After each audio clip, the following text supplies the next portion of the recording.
Buenos días, presidente, senadores. Se ha recibido una invitación del presidente de la Comisión de Defensa Nacional, senador señor Kenneth Pugh, y de la embajadora de Finlandia en Chile, para que los miembros de esta comisión, si les parece, asistan al seminario técnico Innovación en Defensa, aporte al desarrollo social y económico de la nación. Se trata del caso de Finlandia, fronteras físicas y digitales. Esto se va a realizar el viernes 15 de marzo en la mañana en la sede del Senado en Santiago.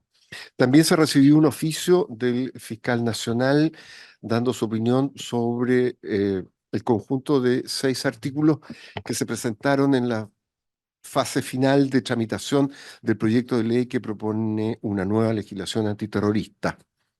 Estos documentos fueron enviados a los correos electrónicos de sus señorías. Asimismo, han llegado más de 10 oficios de diferentes servicios públicos que dan cumplimiento a obligaciones de información contenidas en diversas glosas de la ley de presupuestos vigente, que también fueron reenviados a ustedes. Eso es. Muy bien, gracias, secretario. Aprovecho de saludar a los colegas, saludar también a la subsecretaria, a Consuelo, que también la acompaña, y vamos a retomar el trabajo que veníamos realizando en este proyecto de ley. Presidente, sobre la cuenta. Sí, perdón, senador. Muchas gracias, presidente. Por su intermedio, saludar a la subsecretaria. Estoy en mi calidad de reemplazo del senador Sandón, quien por motivos de salud no puede estar en este momento. Tal como se señaló en la cuenta, se envió una invitación para participar de las actividades que está realizando la Comisión de Defensa, que todavía presido, que está directamente relacionada con el tema de la frontera. Solo recordar, esta semana tenemos una sesión especial de la Comisión Unida de Seguridad y Defensa en Iquique para ver el proyecto de ley de resguardo de fronteras. Yo creo que es muy importante la concurrencia y si no el reemplazo. Pedirle si es factible, señor presidente, alguna persona de la comisión puede asistir el día viernes 15, porque vamos a tener la experiencia de Finlandia, de la frontera de Finlandia con Rusia, las medidas que ellos están empleando en una frontera que tiene un carácter además estratégico por la realidad que se está viviendo. Sería muy interesante que después de esa experiencia se puedan replicar para la tarea que tenemos legislativa de sacar adelante la ley de resguardo frontera. Eso sería, presidente. Muchas gracias. Muchas gracias, senador Kenneth Pugh. Y me imagino que aquí varios de los colegas podrán participar el 15 de marzo, ahora, la próxima semana, Efectivamente, 15 de en marzo. el Senado. Muy bien. Como decía, vamos a retomar el trabajo que veníamos realizando en este proyecto de ley que crea el subsistema de inteligencia económica. Recapitulando, y antes de iniciar el receso legislativo, decidimos postergar el inicio de las votaciones respecto a lo que habíamos definido como el primer paquete de normas, porque nos faltaban definiciones sobre el sistema de inteligencia del que este subsistema debe formar parte. Sin ello nos parecía difícil cumplir el objetivo de que el Estado de Chile efectivamente cuente con las mejores herramientas para realizar inteligencia económica y luchar contra el crimen organizado. En este sentido, hoy el Ejecutivo nos presentará nuevas propuestas respecto a las normas de inteligencia, en particular un nuevo artículo primero, y luego avanzaremos con la presentación de las indicaciones del paquete número 1 que ya generaba bastante consenso en una primera instancia. Debo recordar que estas normas son las vinculadas a los organismos fiscalizados por la CMF, en los términos propuestos por el mensaje, y las indicaciones trabajadas en mesa de los asesores.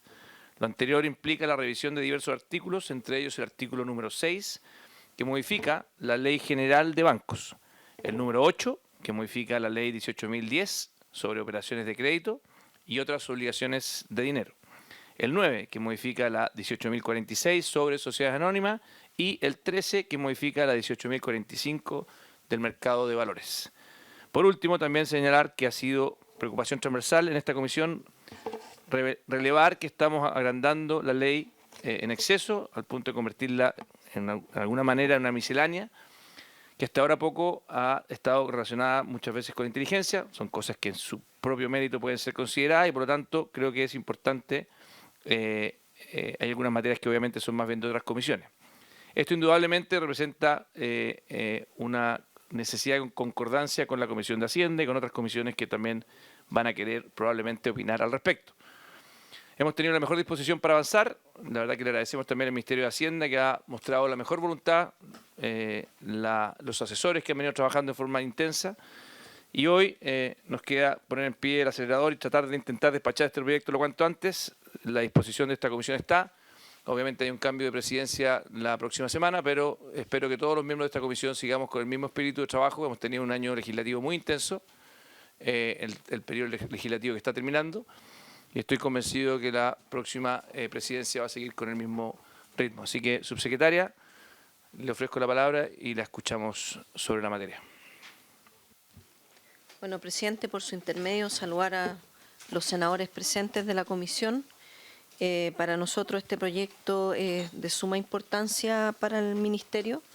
Creemos que efectivamente las instituciones, como es la UAF, ¿no es cierto?, la Unidad de Análisis Financiero, Impuesto Interno, Aduana y otras como la CMF, que son parte que se relacionan o son dependientes en algunos casos y otros se relacionados a través del Ministerio de Hacienda, tienen un rol muy importante a la hora de combatir el crimen organizado. Y lo que hoy podemos hacer como ministerio con estas instituciones no es totalmente posible, habías cuenta, ¿no es cierto?, la necesidad de mayores facultades.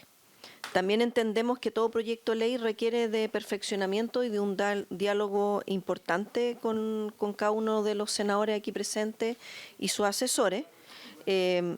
Entonces, por lo mismo, desde que este proyecto se presentó, fue enviado en el mes de mayo del año pasado por el presidente de la República.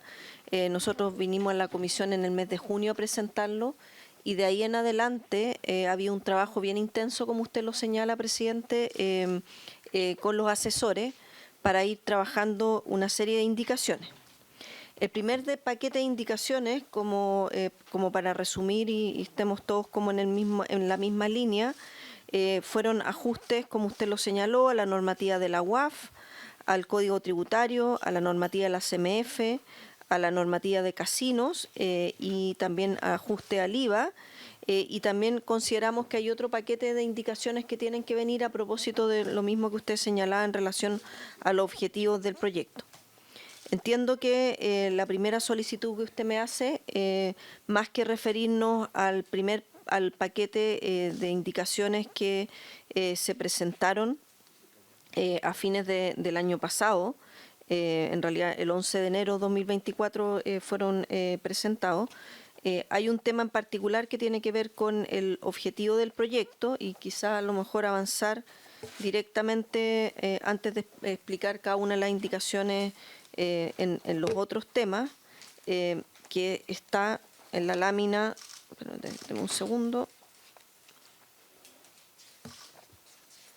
Donde dice contenido de próximo paquete de indicaciones, entiendo que esa es como la primera consulta que hace presidente por su intermedio, que era trabajar, que hemos estado trabajando junto con el Ministerio de Interior y con la Secretaría General de la Presidencia, en la lámina 20 de la presentación, el contenido de las indicaciones correspondiente a lo que nosotros llamamos etapa 3, que es un acuerdo, ¿no es cierto?, de trabajo con los distintos asesores y asesoras, con el objeto de recoger las observaciones y en particular que el contenido sea armónico con lo que se está discutiendo en la mesa de trabajo del proyecto de ley que fortalece y moderniza el sistema de inteligencia del Estado.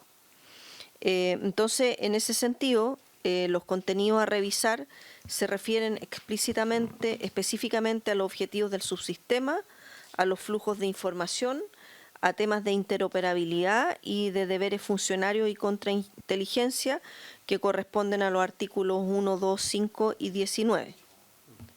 Adicional, Perdón, estamos en la página 20 del documento. La presentación, sí. Bueno, y adicionalmente se presentará una indicación para modificar el Código Penal, que es el artículo 22 en lo relativo a los delitos vinculados al juego azar, para también acoger las propuestas de los asesores y asegurar la coherencia con el proyecto Plataformas de Juego en Línea, que tiene su propio catálogo de delitos y que ha avanzado en su tramitación. De hecho, venía yo ahora de la Comisión de Economía, donde ya se está partiendo con las audiencias y esperamos poder votar en general para después tener espacio nuevamente de indicaciones. Usted señala que el proyecto es amplio y que puede ser una miscelánea, pero me voy a detener un minuto a propósito de los juegos de azar, porque efectivamente el proyecto tiene un conjunto normativo en relación a la Superintendencia de Casinos de Juego y en particular a lo que se ha llamado como máquinas de destreza. Y donde efectivamente no tenemos, ¿no es cierto?, la normativa necesaria para, por un lado, la superintendencia poder fiscalizar adecuadamente cuando no se trata, como puede ocurrir, de máquinas que realmente sean destrezas. Después está el tema, ¿no es cierto?, de las patentes municipales y adicionalmente de eventuales casinos ilegales que terminan siendo lugares que pueden ser incluso más grandes en términos de metros cuadrados que el propio casino, que funciona con su normativa, etcétera. Entonces, por eso, como detrás de eso puede haber un crimen organizado, lavado de activos y un conjunto de temas, cuando seguimos la ruta del dinero, que es parte de los objetivos importantes de este proyecto de ley, es que nos parece que era importante incluirlo acá, todo lo referido a aquello. Entonces, respecto de las indicaciones que estamos trabajando al subsistema... Perdón que me interrumpa. Entonces, para entender bien, de la lámina 20, lo que nos está transmitiendo es que efectivamente se está trabajando en esta nueva definición que permita hacer más armónico ambos proyectos de ley, ¿no es cierto? Por lo tanto, no es que estemos presentándola acá, sino que lo que nos está informando es que hay un grupo de trabajo que está haciendo esa tarea y por lo tanto en su minuto vendrá ese paquete de indicaciones con esa nueva definición. Eso es lo que, para entender bien... Sí, presidente, por su intermedio. Lo que entendí de su intervención al inicio de la sesión, ¿sí?, es que más que nosotros trajimos una presentación donde dábamos cuenta de las indicaciones ya presentadas, sí, y con el detalle de los contenidos de cada una de ellas, y esas indicaciones fueron presentadas en enero del 2024, pero no van al punto que usted estaba levantando, sí, en relación a cómo el subsistema se relaciona con el sistema de inteligencia del Estado. Como quise responder su consulta, me adelanté en la presentación y llegué a la página 20, no, donde... esa parte la entendí, subsecretaria. Sí. Si mi punto era si es que en esta parte de mi consulta, de la parte de cómo conversa este subsistema con el sistema de inteligencia, en el fondo lo que usted nos está comunicando es que se está trabajando en esa redacción y por lo tanto todavía no está definido ese artículo, ese articulado de cómo conversan ambos subsistemas, o el sistema con el subsistema, que diga. Me quiero quedar con esa, y podemos volver al paquete de indicaciones, pero en el fondo es para entender bien, porque lo que nos dice es que se ha trabajado con el Ministerio de Interior y Sexpress el contenido de la etapa 3 con el objetivo de recoger estas observaciones, pero no tenemos hoy día una redacción de cómo quedaría eso, ¿verdad? A ver, hay una redacción propuesta, que de hecho se está trabajando con los asesores, entiendo que se les envió y hoy día en la tarde hay una reunión, como para cerrarla. Pero habías cuenta de que usted me hizo la consulta, también lo pusimos en esta presentación para conocimiento de los senadores y la senadora presente en la comisión, porque evidentemente son ustedes los legisladores y nos parecía importante que tuvieran a bien conocer en qué se está de ese trabajo. Entonces, las indicaciones que nosotros son las que estamos terminando de afinar su redacción y, como señalé, hay unas propuestas que se han enviado a los asesores y hay una reunión hoy día en la tarde, si no me corrige Consuelo si es mañana, pero efectivamente esa reunión está a puertas de venir, donde respecto del subsistema, en el artículo 1, se modifica su nombre, que es parte también de los acuerdos, señalando que es de inteligencia y análisis económico, para que no se entre en una confusión respecto de las labores del sistema de inteligencia del Estado. Se precisan los objetivos y las labores que ejecutará el subsistema, donde se amplía la búsqueda, obtención, recolección, evaluación, integración, producción, análisis, tratamiento, almacenamiento y eventual difusión de los datos e información. Previamente el proyecto de ley solo hablaba de evaluación, tratamiento y no de esta mirada como más amplia de los distintos ámbitos que se han ido conversando en las reuniones técnicas. Se precisa el catálogo de delitos respecto a los cuales se ejercería labores el subsistema, incorporando referencia a la Ley de Delitos Económicos. Se fortalece el deber de secreto y reserva de los datos de información del subsistema, debiendo adoptar todas las medidas y procedimientos para la protección de los datos con la debida diligencia. Y también se establece el flujo de información hacia el sistema de inteligencia del Estado, que todo se realizará a través de la ANI, rigiéndose, por tanto, por lo establecido en la Ley 19.974. También respecto de los indicios de la comisión de delito, el flujo hacia el Ministerio Público se realizará únicamente a través de la UAF, con la excepción de los delitos tributarios y aduaneros, que por supuesto son competencias ya sea de impuesto interno o de aduana, cuya acción penal, por tanto, es una de las funciones y parte, por tanto, de los organismos, como ya señalé, impuesto interno o aduana. Se perfeccionan las normas de intercambio de información entre los integrantes del subsistema, reforzando la facultad de requerir información sistematizada por otro organismo, facilitando, por tanto, las labores de inteligencia. Se fortalecen las sanciones para los funcionarios o funcionarias. Será sancionado no solo el recopilar o almacenar información o datos de manera no autorizada, excediendo sus facultades o en infracción de la ley, sino también el permitir un acceso indebido a la misma información. Junto con lo anterior, se realizan ajustes necesarios a leyes orgánicas constitucionales del Servicio de Impuesto Interno en el artículo 5 y del Servicio Nacional de Aduana en el artículo 19, para armonizar los cambios realizados al subsistema de inteligencia y análisis económico, que es como pasaría a llamarse. Bueno, por supuesto, si hay más observaciones durante el trabajo de esta reunión de los asesores, seguiremos Claro, aquí está el contenido de perfeccionando. las indicaciones que están trabajando para en la parte inicial de mi consulta. Aquí está, perfecto. Continuemos entonces con el orden de su presentación. Perfecto, presidente, por su intermedio. Entonces, lo que buscaba la presentación en una primera parte era dar cuenta de las indicaciones que ya se han ingresado. Nosotros en la comisión en la sesión del día 13 de diciembre se acordó trabajar el contenido del proyecto de ley en 3 etapas, con el objeto de presentar indicaciones que fueran de consenso, sin perjuicio que evidentemente siempre está la posibilidad de indicaciones separadas, tanto de los parlamentarios como del propio Ejecutivo. En la etapa 1 y 2, las indicaciones presentadas el 11 de enero del 2024, se proponen los siguientes paquetes. Un primer paquete de ajuste normativa aplicable a los fiscalizados por la CMF. El segundo paquete, ajuste a la ley orgánica de la CMF, que es el artículo 7. Tercer paquete, normativa tributaria, aduanera y rentas municipales. El cuarto paquete, ajuste a normativas de casino, y ese a su vez se divide en dos.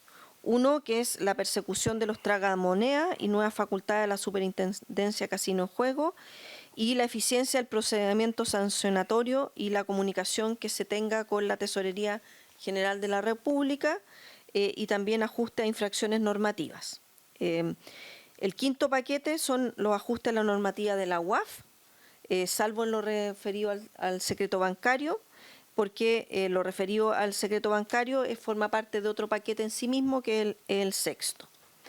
Y los temas pendientes, como ya lo señalé y me adelanté a la página 20 de la presentación, tenía que ver con el objeto del subsistema y con los flujos de información entre el Ministerio Público y el sistema de inteligencia del Estado, interoperabilidad y además todos los temas de deberes funcionarios y contrainteligencia. Entonces, no sé si le parece, presidente, que vayamos explicando cada uno de los paquetes con un poco más de contenido. Por supuesto, después en la discusión en particular va a quedar con mayor detalle el articulado. Recordar que en el caso del proyecto lo que traía era un conjunto de medidas de free and proper de las distintas entidades reguladas por la CMF. Esto significa que el proyecto modificaba distintos cuerpos legales de las entidades reguladas por la CMF, extendiendo el test de fit and proper, que es como se señala y que se conoce, que tiene que ver con los requisitos, ¿no es cierto?, que tienen que tener los distintos accionistas, gerentes y directores, no solo al momento de constituir la entidad, sino también considerando cuando ocurren hechos sobrevinientes. Entonces, el proyecto de ley modifica esa serie de cuerpos legales que ahí se señalan en la presentación, y lo que se incorpora, de acuerdo a lo trabajado en las distintas mesas, son indicaciones que distinguen dos casos: las inhabilidades sobrevinientes respecto de los accionistas que tengan más de un 10% del capital, cuando la inhabilidad se produzca por una condena penal o sanción administrativa, tendrán la obligación de enajenar en un plazo de 2 años, prorrogable a 1 año más, y cuando la inhabilidad se produzca por una acusación de delitos, el plazo será de 4 años, prorrogable a 1 más, sin perjuicio de cesar la obligación de enajenación en caso que cese dicha inhabilidad. Respecto de las inhabilidades al momento de solicitar la inscripción de una sociedad ante la CMF, se amplía el deber de acreditación a través de la declaración jurada de los demás medios que determinen la CMF mediante normas de carácter general. Además, en este paquete se incluyen otros ajustes de coherencia con los distintos cuerpos normativos antes descritos.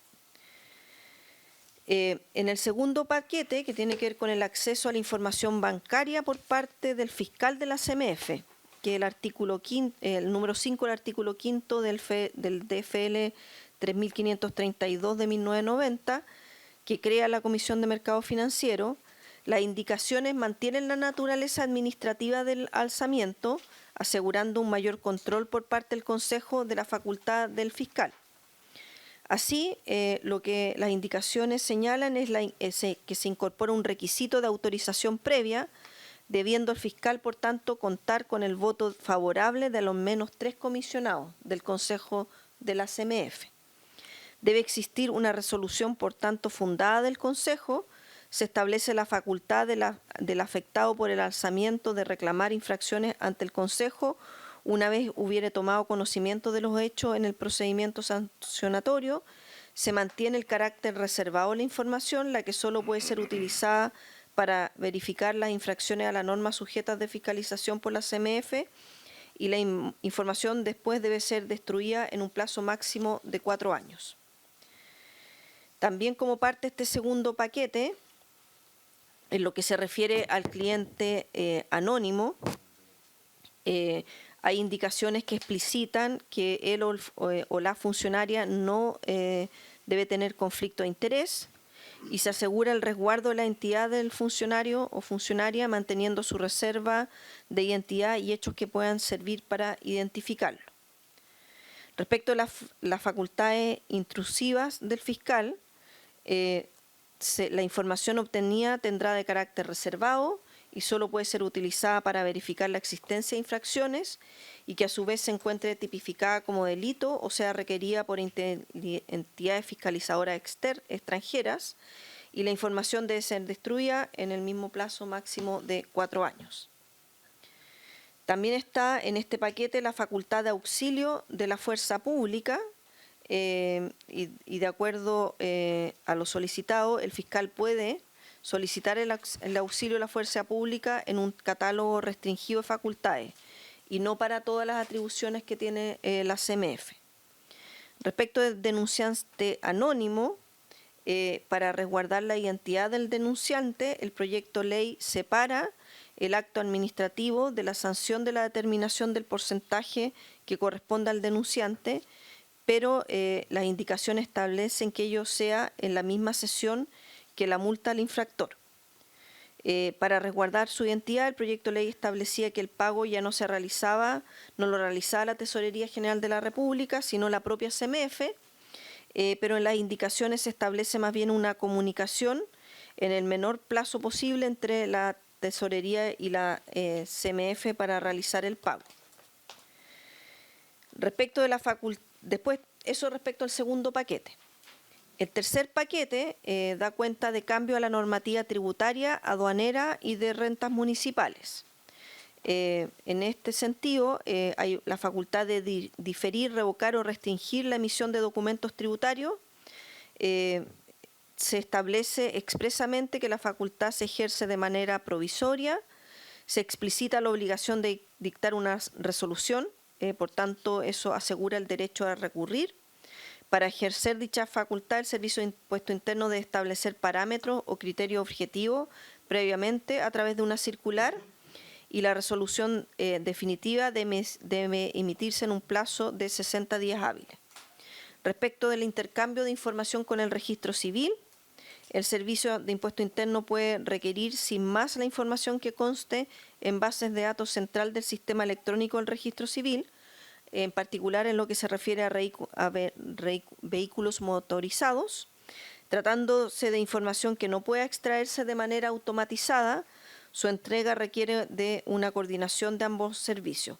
La redacción original era más bien como un tema residual y por tanto eso se corrige. También como parte de este tercer paquete están los ajustes al delito tributario del artículo 97, número 23, que tiene que ver con el traslado de mercancías sin documentación. Hay medidas de incautación, se podrá realizar sin presencia de carabineros si el infractor desea cooperar.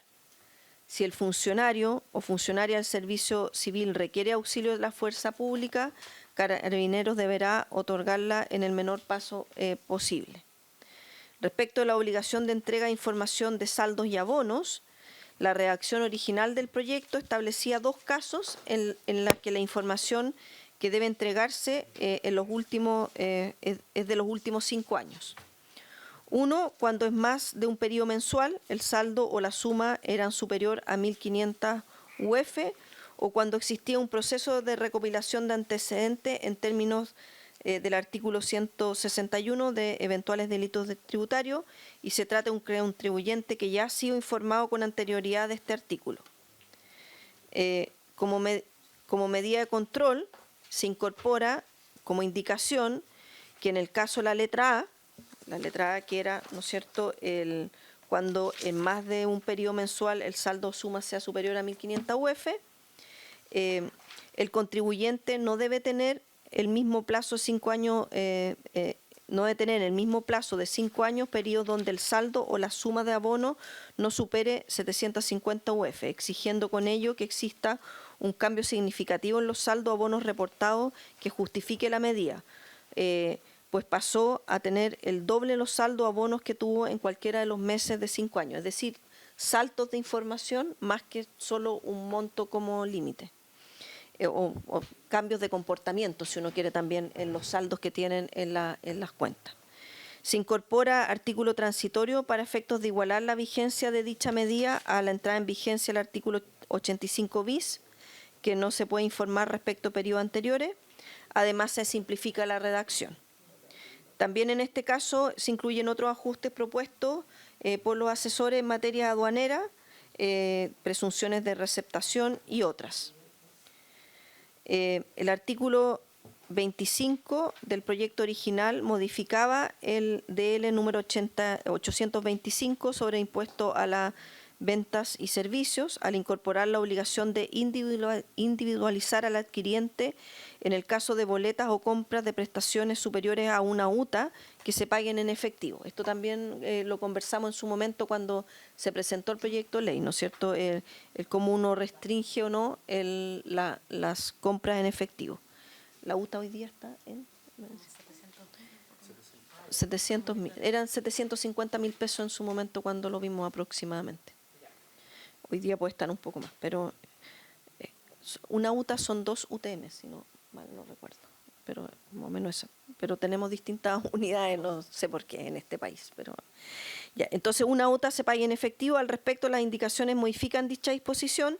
Se establece que el monto de una UTA es considerado para bienes y servicios individualmente considerados en dicha boleta, focalizando la medida, por tanto, en bienes de lujo, porque la boleta puede tener muchas cosas pequeñas versus un par de bienes que sean de alto valor y eso se explicita. Se establece la obligación del vendedor o prestador del servicio de solicitar la exhibición de la documentación necesaria en los mismos términos que sucede hoy a propósito de las facturas. Eso respecto al tercer paquete. El cuarto paquete, que son ajustes a la normativa de casinos, que también lo mencionaba al inicio de su intervención el presidente de la comisión por su intermedio, ¿no es cierto? Esto se refieren a observaciones que también se tuvieron en la mesa asesores. Disculpe que la interrumpa, ¿no será bueno que paremos un segundo en el tercer paquete? Para que, no sé si alguno de los colegas vayamos viendo consulta, porque si no es mucha información y Sí, yo creo que hay varios temas verdad. que van saliendo, entonces... El quinto. Sí.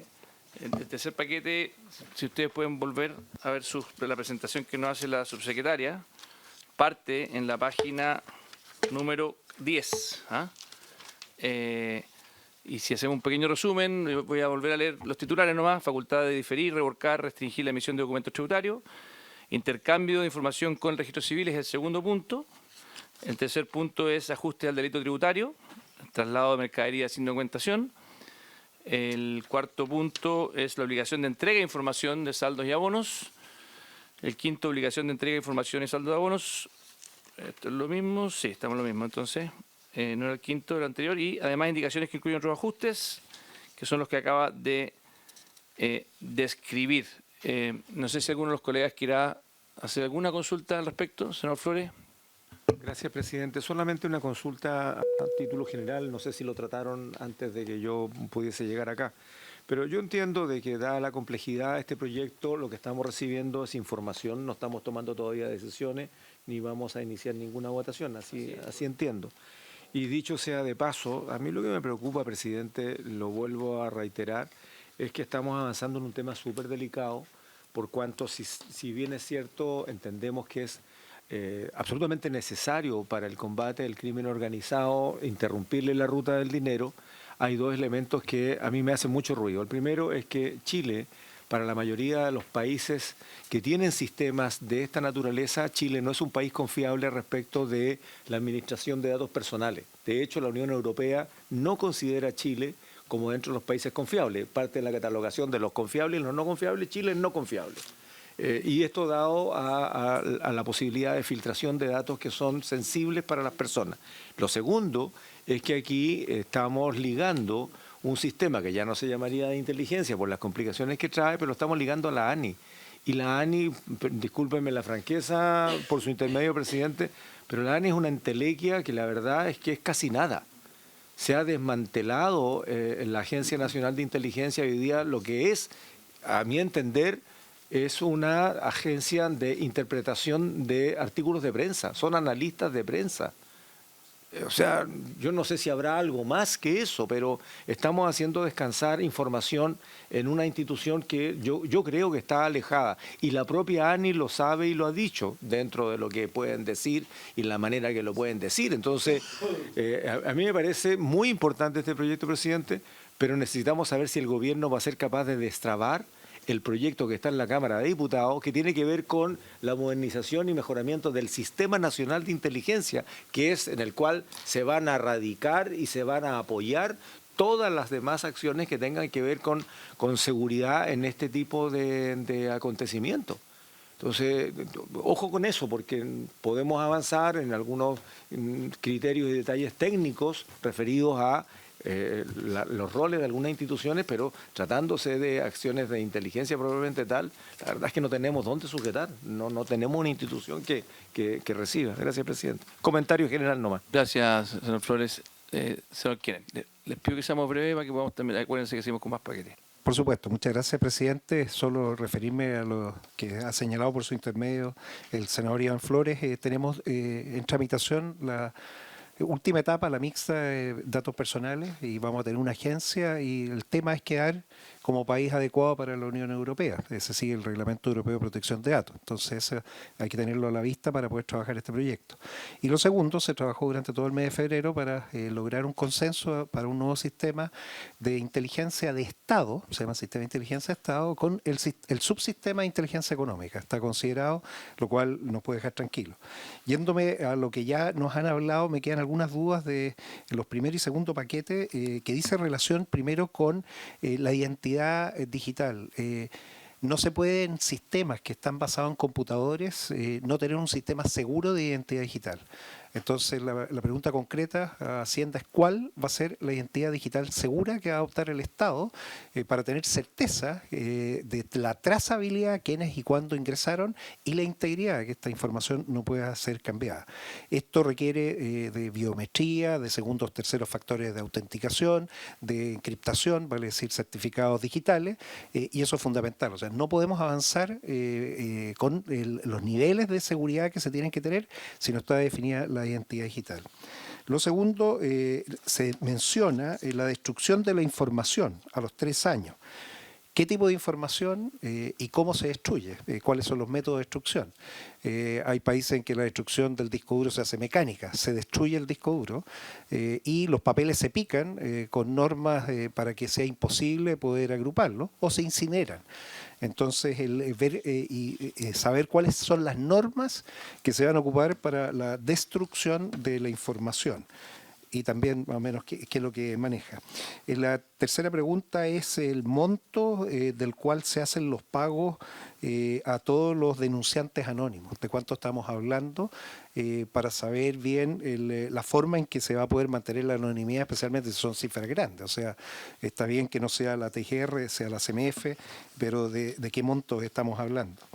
Me llama la atención en la página 10 que se trate en forma exclusiva aquella información que no se puede extraer de forma automatizada. Yo creo que este es un error de no entender la interoperabilidad. O sea, si no se puede tratar de forma automatizada, no existe. Entonces, automaticemos. Y eso yo creo que es parte de la Ley 21.180, Transformación Digital del Estado, donde el registro civil tiene que ser intervenido. Se tiene que hacer una inversión muy grande. Entonces, preguntarle también, por su intermedio, señor presidente, cuál va a ser la inversión que va a hacer el Ejecutivo en el registro civil para asegurar una completa transformación digital, de tal manera que no hayan excepciones y todo se trate de forma automatizada y los controles vengan por la identidad digital segura y la interoperabilidad que dé certeza jurídica a estos actos. Finalmente, si esto va a ser una norma de inteligencia, que quede muy claro que se va a someter a la ley de inteligencia del Estado, la nueva que se está preparando, porque las medidas de control que se emplean tienen que ser similares. Esto quiere decir si van a haber medidas intrusivas, básicamente se va a autorizar a acceder sin la autorización de la persona a ciertos datos. Eso tiene que ser autorizado por la misma autoridad que autoriza a la ley de inteligencia. No puede ser un órgano externo, no puede ser la CMF con 3 consejeros.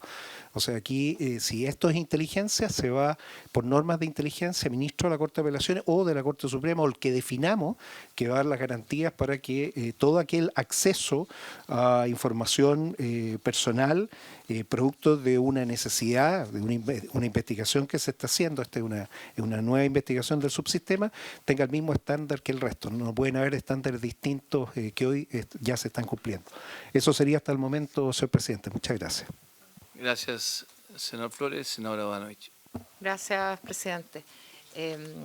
Saludar por su intermedio a la subsecretaria presente, agradecer las explicaciones claras que ha señalado hasta ahora y en relación a lo que se ha expuesto de las indicaciones y esta propuesta de paquetes para la votación, me parece central resaltar 2 temas. Uno, en relación a un aspecto que me parece central de este proyecto, en relación al tema del secreto bancario. Creo, como integrante de esta comisión, puedo dar fe de que en esta instancia hemos puesto toda nuestra preocupación y esfuerzo para avanzar en el combate del crimen organizado y en buena parte gracias al empuje del señor presidente aquí presente. Tenemos claro que el principal motor del crimen organizado no es necesariamente la crueldad, la violencia, lo que se ve, sino que el fin último, los medios para su fin último, que es el dinero. Y perseguir la ruta del dinero es el objetivo de este proyecto. Cuando se quiere blanquear ese dinero, cuando se quiere regularizar en el mercado legal aquello que se obtuvo a través de crímenes o de delitos, es importante poder perseguirlo. Por lo tanto, respecto del punto central que me quiero referir, que es el levantamiento del secreto bancario, señalar que el informe de la Corte Suprema de este proyecto no solo no objetó que la unidad de análisis financiero pueda levantar administrativamente el secreto bancario, sino que consideró que se tomaban los resguardos necesarios para no afectar derechos fundamentales.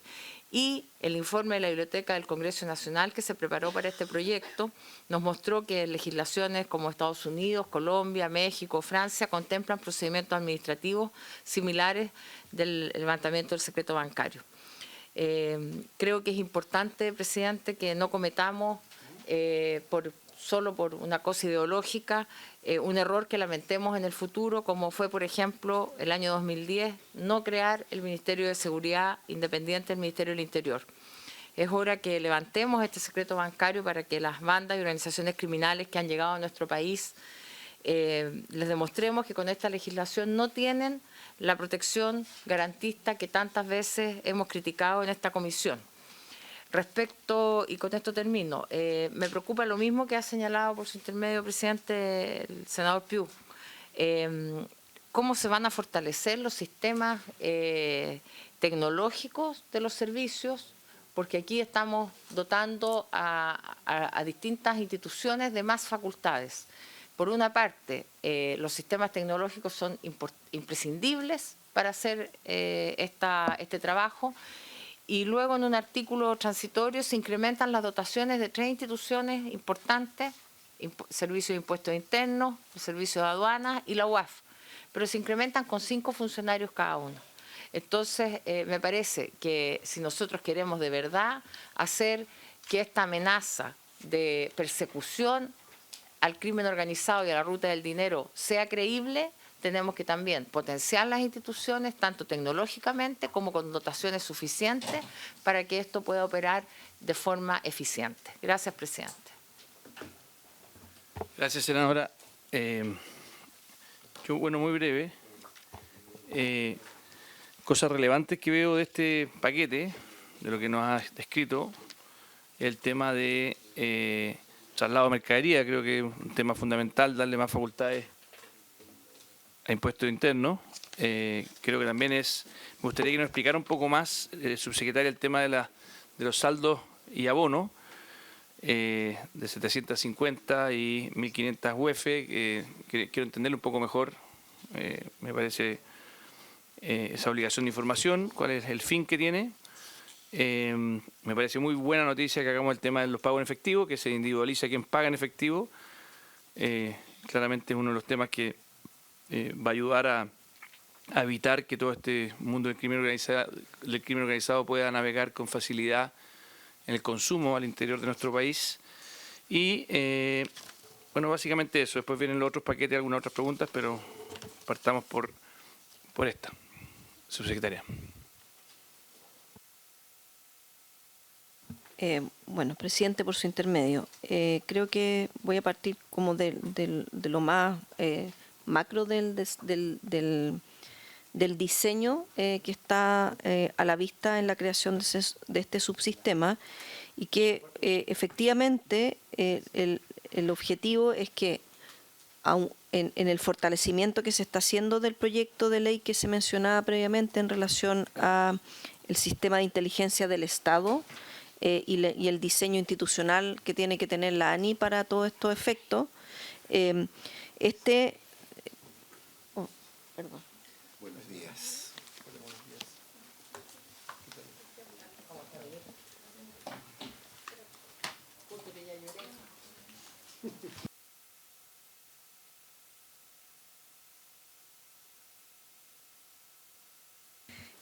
Lo que estamos creando, estoy contestando las preguntas, lo que estamos creando, ¿no es cierto?, es un subsistema que efectivamente le entregue información al sistema de inteligencia del Estado y que pueda ser relevante para todos los efectos de la seguridad nacional. Pero también es un subsistema que es independiente desde un punto de vista de las atribuciones propias para información útil dentro del mismo subsistema. En particular, por ejemplo, para las alertas de delito, para el riesgo de lavado de activos y para el financiamiento del terrorismo. Muchos de esos ámbitos hoy día son parte de las funciones de la UAF, pero requieren ser fortalecidas en estos ámbitos. De hecho, hace muy poco se entregó, ¿no es cierto?, un informe en relación a la mesa que se llama MILAF, que es de lavado activo y financiamiento del terrorismo, donde intervienen distintos actores, incluyendo servicios de Hacienda, como aquí están mencionados, como es la UAF, Impuesto Interno, Aduana y la TGR, pero es bastante más amplio. Pero hay un rol específico de los tres servicios en el subsistema que es fundamental. Y ahí me ligo con la consulta de la senadora Bodanovich en relación a por qué son solo 5 funcionarios. Porque en realidad en este subsistema, como muy bien lo señala también el senador Puig, lo más relevante es la interoperabilidad y las facultades para tener la información adecuada en el momento oportuno. Y por tanto, lo que más refleja el informe financiero del proyecto de ley son todos los recursos para tecnología y para esa interoperabilidad. Porque en términos de funcionario, es más bien son unidades de inteligencia al interior de los servicios. Y por tanto, no es que dentro del mismo servicio sean todos los funcionarios los que sean parte del subsistema, sino que se genera una unidad de inteligencia al interior del servicio de impuesto interno, al interior de aduana, y en lo que refiere a la UAF se fortalece en sí misma su función. Respecto de la seguridad de la información y la identidad digital, bueno, la cabeza de este subsistema está radicado en la UAF y ya tiene sistemas complejos para resguardar el traspaso de información entre, por ejemplo, la UAF y el Ministerio Público. Y acá nosotros estamos fortaleciendo también los sistemas de traspaso entre la UAF, la unidad de inteligencia que va a estar en servicio de impuesto interno y la de aduana. Y de hecho hoy día los funcionarios y funcionarias de los servicios como impuesto interno y también la UAF, cuando entran a los sistemas, no estoy solo hablando de las personas que van a ser parte de este subsistema de inteligencia, sino lo que hoy día ocurre, porque la información que tiene la UAF, que tiene impuesto interno, es delicada y se debe proteger. Ya cuenta con varios mecanismos de chequeo de identidad. Nosotros mismos en la misma Subsecretaría de Hacienda también lo tenemos así, a propósito de chequeo tanto por claves como de llamado a otras claves digitales que llegan, ¿no es cierto?, a celulares y otro tipo de cosas. Entonces, es fortalecer eso. Déjame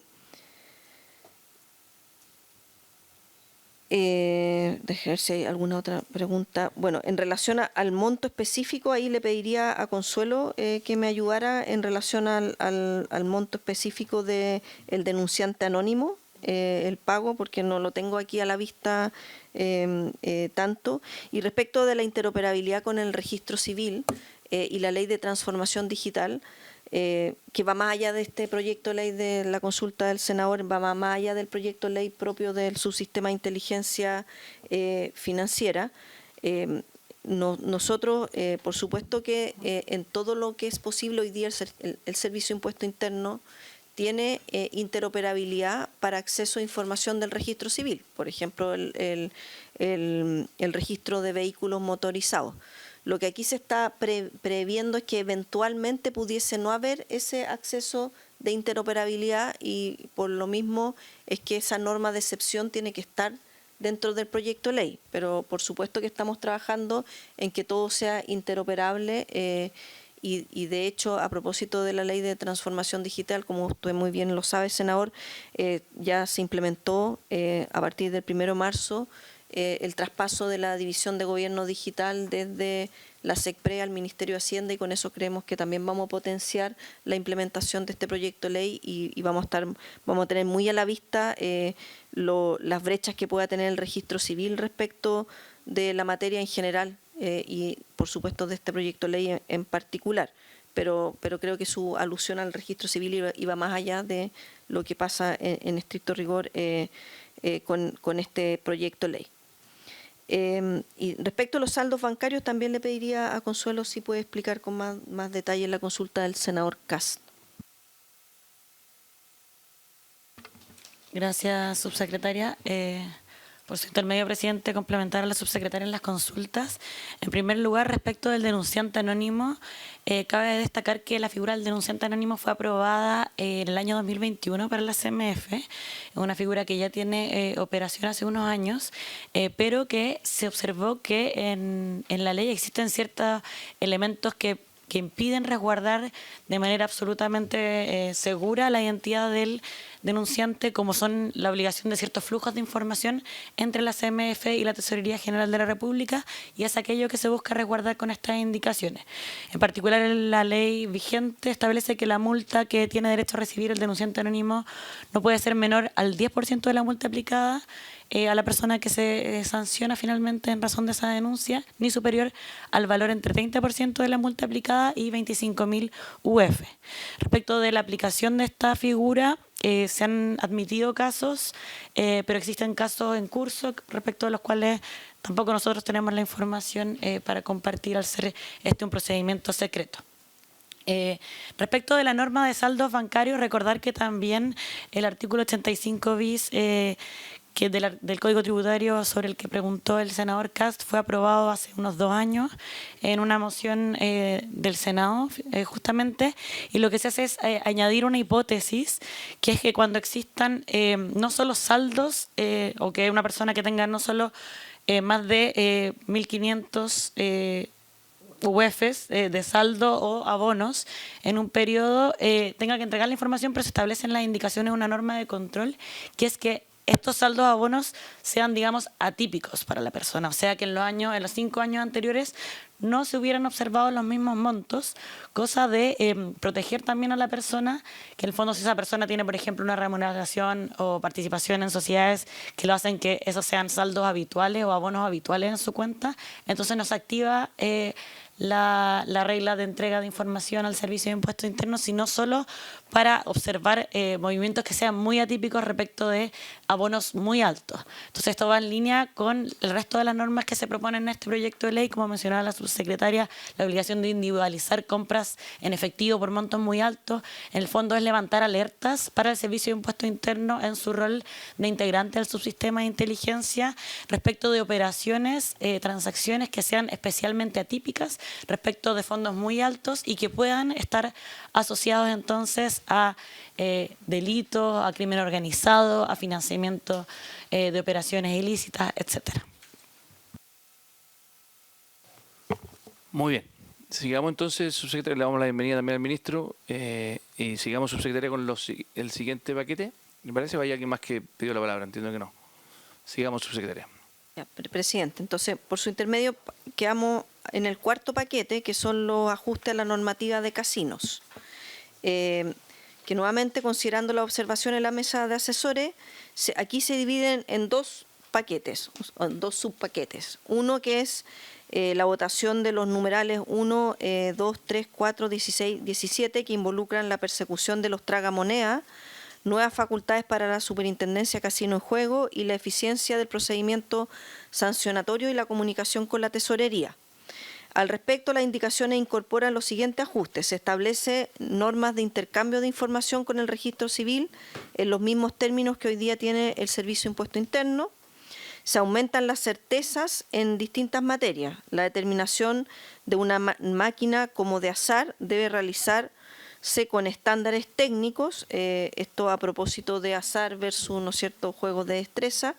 Se elimina la facultad de la Superintendencia Casino de establecer criterios que a su juicio sean relevantes para efectos de determinar una sanción, y se corrige la forma en que se consagraba el principio de oportunidad de la letra A del artículo 55 de la Ley de Casinos de Juego. Y el segundo grupo está la votación o las modificaciones al párrafo segundo del título sexto de la Ley 19.995 respecto a las infracciones. Entonces se trata de normas referidas al procedimiento sancionatorio de la Superintendencia de Casinos de Juego, respecto de las cuales los asesores han levantado dudas sobre la pertinencia que estén en este proyecto de ley.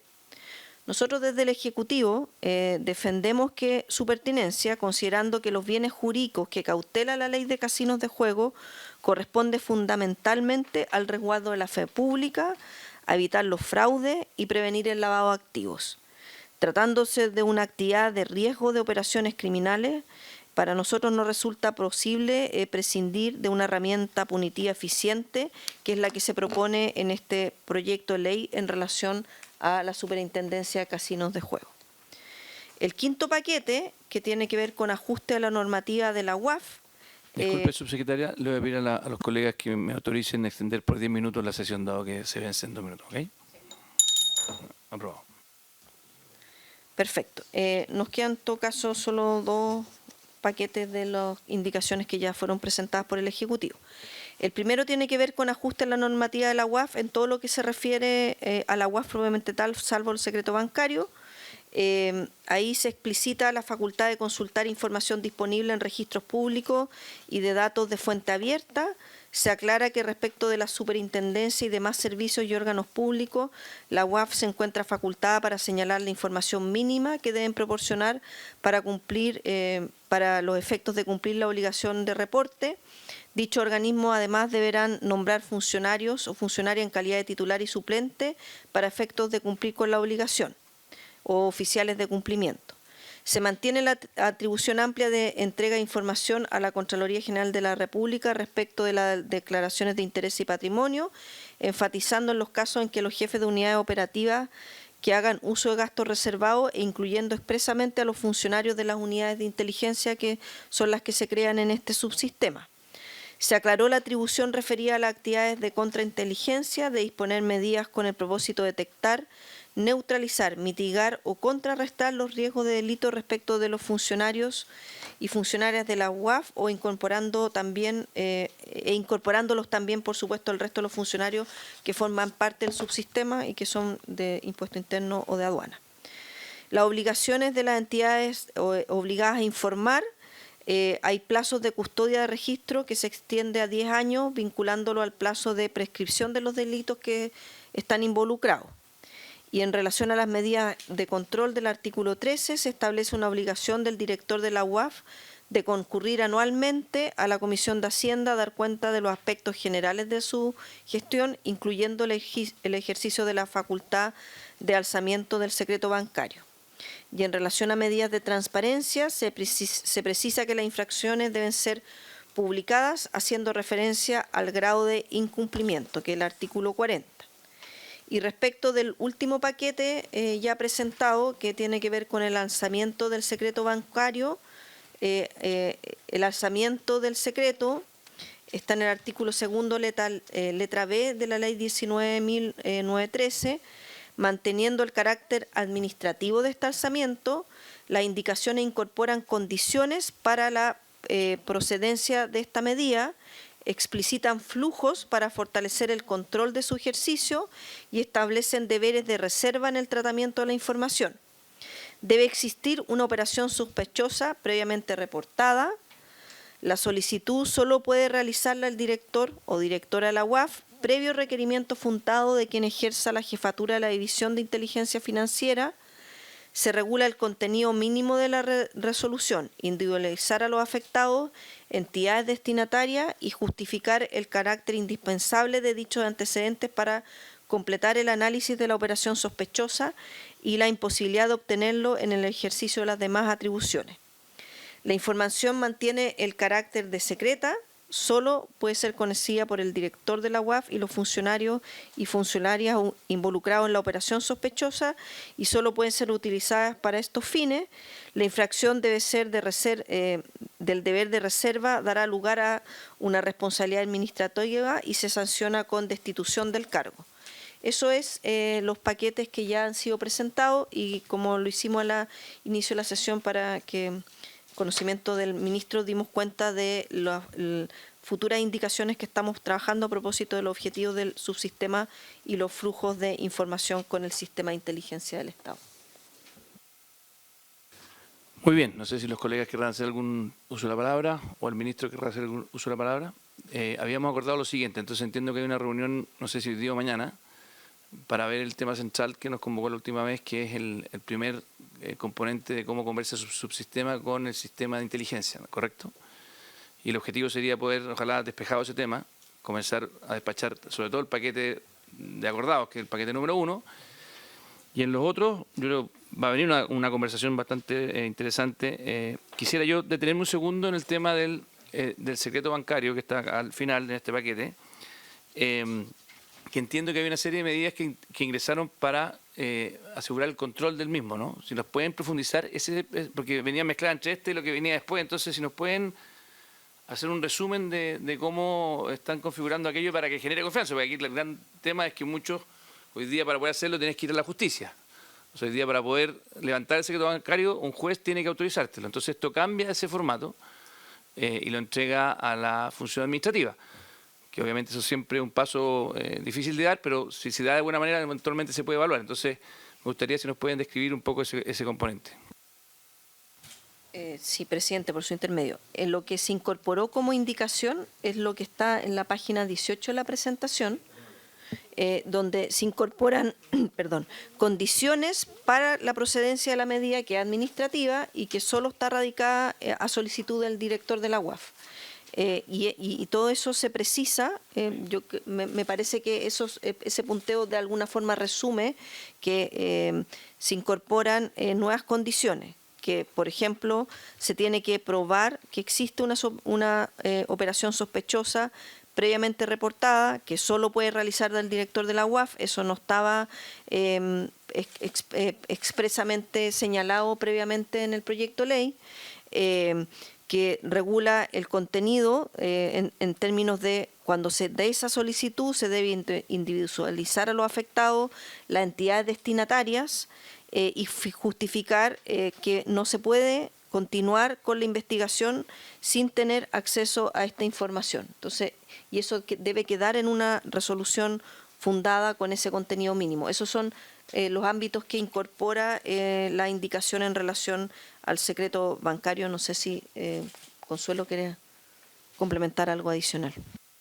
No, solo agregar, por su intermedio, presidente, para la comisión nosotros hemos elaborado una minuta más detallada sobre este tema, se la podríamos compartir a sus asesores para que se la hagan llegar, para informar la discusión y, por supuesto, esta es la propuesta, lo conversamos en esos términos con los asesores, es una propuesta que sabemos que no tuvo el consenso como el resto de las propuestas de las indicaciones, pero disponibles también a revisar cualquier otro ajuste por precisión o mejora. Perdón, ¿y cómo conversa esto con la página número 7? Si ustedes van a la página número 7, en el segundo paquete, que son indicaciones del acceso a información bancaria por parte del fiscal de la CMF. O sea, serían dos actos administrativos distintos, ¿no es cierto? O sea, uno de la CMF y otro de la UAF. Entonces, si nos pueden explicar bien cómo conversan esos dos, porque al final acceden a información similar, pero ¿con qué fin, con qué propósito y cómo conversan este flujo de información? Por supuesto. Gracias, presidente. Bueno, efectivamente, en el caso, hoy día, como opera para la CMF tiene un elemento bastante atípico, que la CMF, como entidad, en calidad de sucesora de la Superintendencia de Bancos, tiene acceso a la información protegida por el secreto bancario. La comisión, el fondo del consejo, digamos, que es la gobernanza de la entidad. Ahora tiene un elemento algo atípico, que es que el fiscal de la CMF, quien conduce los procedimientos de fiscalización, por sí mismo no tiene acceso a la información protegida por secreto bancario y está sujeta a un procedimiento que regula la ley actual y que incluye autorización judicial. Lo que se ha observado es que es un poco infructuoso, va en contra de la capacidad de fiscalización de la misma CMF, que solo el Consejo puede acceder a la información protegida por el secreto bancario y no el fiscal. Y por ello se introducen modificaciones que permiten al fiscal acceder sin autorización judicial, pero manteniendo los controles internos. O sea, la misma comisión que tiene esta facultad puede autorizar al fiscal a ejercerla y a acceder a esta información. Y eso, básicamente, la modificación en este artículo recoge lo que existe actualmente, lo mejoran en términos de control interno dentro de la CMF y excluyen la autorización judicial. Esta no es información para utilizarla para efectos de delitos, inteligencia, es más directamente información para las funciones de fiscalización de la CMF y por tanto también los delitos que puedan emanar de esos procesos de fiscalización. Distinto del caso de la UAF, hoy día que la UAF no tiene una función fiscalizadora como la tiene la CMF respecto de un mercado regulado, respecto del cual ejerce regulación, fiscalización, control, etcétera, sino que la UAF tiene un objetivo más amplio que es el prevenir, generar análisis para prevenir situaciones de financiamiento del terrorismo y lavado de activos. Entonces, el procedimiento es distinto porque no hay un fiscalizado, no hay un procedimiento de fiscalización. Por ejemplo, en la CMF, esta facultad siempre da inicio a una decisión o siempre termina en una decisión de iniciar un proceso de fiscalización o de cerrar la investigación que está en curso. En cambio, la labor de la UAF es una labor de análisis permanente y de inteligencia permanente, que no tiene un acto concluyente en un proceso de fiscalización en el sentido de concluir el proceso o iniciar o iniciar como una sanción. Y por tanto no tiene estos mecanismos de resguardo, no los puede tener. Y por eso el procedimiento es distinto y básicamente los resguardos que establecimos son más ad hoc a la orgánica y a la función de la UAF, en el sentido que mencionaba la subsecretaria, si eso aclara. Dos preguntas, Consuelo, muy breve. Una es, ¿qué facultades tiene hoy día la UAF en términos del secreto bancario? ¿Qué es lo que le agrega el proyecto de ley? Y segunda pregunta, ¿por qué parece razonable que exista este como control o balance para no concentrar tanto poder en una sola persona, que es lo que usted me está manifestando que se haría con la CMF, ¿no es cierto? Porque el fiscal no se le entrega en el proyecto de ley la autorización a entrar a todos los secretos bancarios, sino que tiene que recurrir al Consejo y obtener 3 votos de los consejeros. Eso es lo que entiendo que está en el paquete de propuestas. Entonces, ¿por qué en un caso que la CMF nos preocupamos de que exista ese control? Ya hicimos el paso, ya se está proponiendo el paso de salir de la sede judicial teniendo un juez y llevarlo a la sede administrativa para acelerar el proceso, me imagino que es para poder hacerlo más rápido. ¿Por qué en el caso de la CMF tenemos un mecanismo de control y en el caso de la UAF no hace falta? Tal vez no sé cuál sería el de la UAF, el mecanismo entiendo que está la resolución fundada, entiendo que hay elementos que buscan hacer que esto que no haya abuso. Aquí todo lo que tenemos susto es que haya abuso, cuando uno entrega demasiado poder a una sola institución, en una sola mano discrecional, cuando no hay consejos, cuando no hay directorios, se puede prestar para abuso. Si tenemos un buen jefe de la UAF, no pasa nada. Si de repente no todos los funcionarios son siempre igual, bueno. Entonces, esas dos preguntas un poco. ¿Cuáles las atribuciones que hoy día tiene la UAF para el secreto bancario? ¿Qué es lo que le agrega? Y lo segundo es qué mecanismos de control adicional tal vez se podrían evaluar en un caso como el de la UAF para que no sea en materia de abuso. Gracias, presidente. Sobre la primera pregunta, efectivamente la UAF no tiene acceso a la información protegida por el secreto bancario sin previa autorización judicial en la actualidad. Y respecto de eso innova el proyecto. Ahora, algo que quizás vale la pena destacar y algo que hemos desarrollado también en la minuta, es que la UAF hoy día sí solicita información a la tribunales, acceso a la información protegida por el secreto bancario, y nunca se le ha negado esta información. Entonces existe un procedimiento de habilitación judicial que en la práctica no ha operado como una cortapisa, un obstáculo para el acceso a la información, o sea, lo que nos hace inferir que los requerimientos son fundados, que tienen como objetivo o que atienden los objetivos o que persigue la función de la UAF, etcétera. Pero sí existe este procedimiento que entonces demora el acceso de la UAF a la información que requiere, y como decía anteriormente, el objeto de la UAF justamente está relacionado con delitos muy graves, que es el financiamiento del terrorismo y el lavado de activos.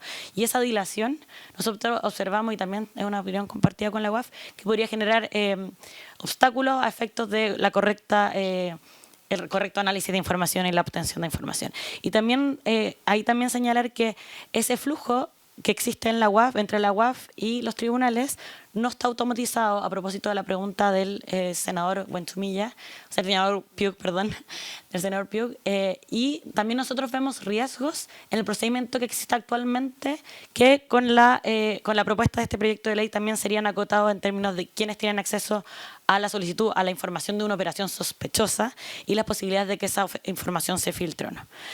Sobre la segunda pregunta, ¿por qué el control de los comisionados de la CMF y no en la UAF? La norma sí trata de ser espejo en el sentido de que la gobernanza del órgano es quien autoriza el ejercicio de esta medida intrusiva, por decirlo. La diferencia es que son en que la gobernanza de cada uno de estos órganos, en el caso de la CMF es un órgano colegiado y en el caso de la UAF es un órgano que tiene un liderazgo unipersonal. Ahora sí cabe destacar que el estándar de los funcionarios de la UAF y en particular de su director es bastante exigente, probablemente uno de los más exigentes dentro de la administración del Estado, también algo que podemos desarrollar más detalladamente en una minuta. Y respecto del de la extralimitación o el ejercicio de manera ilegal de las funciones que establece la ley respecto del director y en general de los funcionarios. La ley de la UAF establece las sanciones de las más onerosas que existen. De hecho, varias de ellas están siendo trasladadas a este proyecto. Por ejemplo, un deber de reserva y secreto por toda la vida, incluso con luego del cese en el cargo, etcétera, etcétera. Entonces, se trata de asimilar en lo posible y a nuestro juicio, algo que evaluamos como positivo es que el estándar de los funcionarios de la UAF es bastante alto. Muy bien, yo creo, gracias por su explicación muy detallada, Consuelo.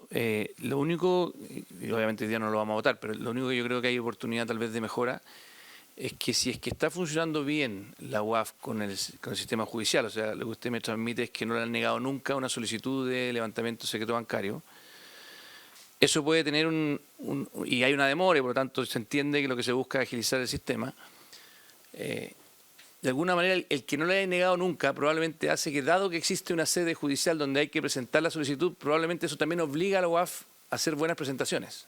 El riesgo que puede tener uno al momento de legislar es que si es que no tienes que pasar por ese filtro, eventualmente tú relajes esas solicitudes o tengas de alguna manera menos rigurosidad y de alguna manera puedas tener más discreción. Por eso le decía que yo entiendo, hoy día hay un muy buen estándar de funcionarios, hoy día las cosas funcionan bien. Desgraciadamente cuando uno legisla tiene que ponerse en escenarios futuros que pueden ser distintos. De alguna manera la construcción de institucionalidad, uno tiene que ponerse en un escenario distinto. Entonces, yo creo que estamos avanzando en la dirección correcta. Me encantaría que se evaluaran. Incluso a veces uno podría pensar, estoy tratando de buscar innovaciones legislativas, pero algún tipo de control, aunque sea ex post. Si es que el problema es ex ante, que en el fondo de alguna manera, mientras uno está haciendo el proceso, eso demora y lo que estamos buscando es evitar esa demora. Uno podría decir, bueno, ¿sabe qué? Para no relajar el estándar, uno eventualmente tendrá que enviar esos antecedentes a algún control posterior para que efectivamente, aunque como es un juego repetido el que hace la UAF, porque está pidiendo solicitudes constantemente, va a tener los incentivos correctos a hacerlo de buena manera con alto estándar, pero que no se le frene el proceso. Entonces, si pudiéramos tener algún mecanismo, incluso que sea ex post, para revisar que se hizo de buena manera y no simplemente que quede todo el poder en una sola mano y que nadie lo revise ex post, creo que podría ser una solución, Consuelo y subsecretaria y ministro, a evaluar como idea para lograr el mejor de los mundos, que es mantener el estándar bueno que usted mismo me está diciendo que existe hoy día, porque cada vez que presentan una solicitud de secreto bancario lo hacen con la mayor rigurosidad, pero hacerlo en forma más rápida, con un elemento administrativo en la función ex ante y tal vez con algún elemento ex post de control, que no sé cuál será, que habrá que pensarlo, pero tal vez eso nos permitiría darle más certeza a los legisladores de que esto va a tener el mismo estándar que tiene hoy día. Subsecretaria. Sí, presidente, por su intermedio. Yo entiendo su aprehensión. Por ahora, en las indicaciones que se presentaron, dentro de las medidas de control, se incorporó la obligación del director de la UAF de concurrir a la Comisión de Hacienda, pero entendemos que va en otra medida lo suyo, más bien en el tema administrativo, podemos revisarlo cuando entremos a la discusión en particular de cada una de las indicaciones. Muy bien, pero bueno, yo creo que es un proyecto muy relevante, creo que hay muchos elementos que son evidentemente necesarios y urgentes, así que espero que avancemos con celeridad, quedamos a la espera de esa reunión también que tengan los asesores y ojalá que como comisión saquemos a la brevedad posible este proyecto. Así que, habiéndose cumplido el objeto de la sesión, esta se levanta.